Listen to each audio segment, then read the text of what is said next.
When I watched the show, I could see the hurt in some people's eyes, and it made me feel awful and regretful and sorry. I wish I could go back, especially to those earlier years of my career, and bring the growth and the experience that I have now and just do a better job and never ever feel like it was okay to be an asshole to anyone ever. Former Nickelodeon producer Dan Schneider has issued a video apology in response to allegations made in the documentary series, Quiet on the Set. In the video posted to his YouTube channel, Schneider acknowledges some of his past behaviors were inappropriate and embarrassing. He specifically apologizes to anyone he made feel uncomfortable by asking them for massages on set. Schneider notes that some jokes from his shows like iCarly may seem questionable if watched now by adult audiences, and agrees outdated content should be removed from reruns if found inappropriate for kids. However, he maintains multiple network executives approved all aspects of production, including wardrobe, makeup, and scripts.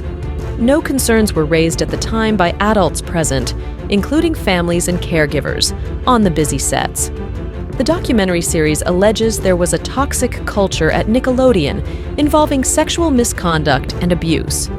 Former cast and crew shared their experiences, with some accusing Schneider of an abusive working relationship.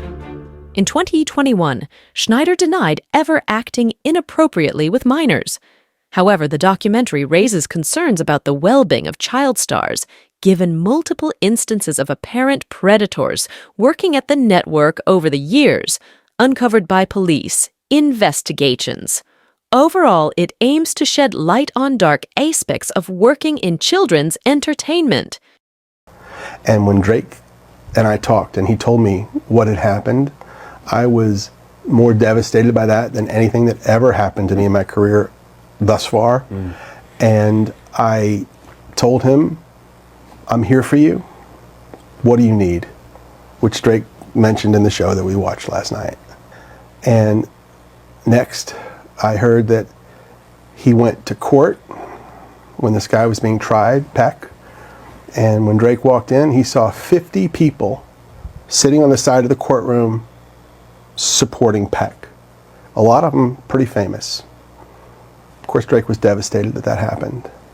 And even more disappointing, 41 of those people wrote letters for Peck, character letters, praising him for who he was and asking for leniency, and they knew that he was guilty. They knew he had confessed to some degree, and they still did this. That's baffling that adults would do that. Yeah. And I don't know if people know this, but Drake's mom, a lovely woman who I stay in contact with this day, she came to me at the time and she said, Dan, I'm not good with words like you are. And would you help me with my speech for the judge? And I said, of course. And I did. And he ended up going to prison and serving his time. And yeah, that was probably the darkest part of my career.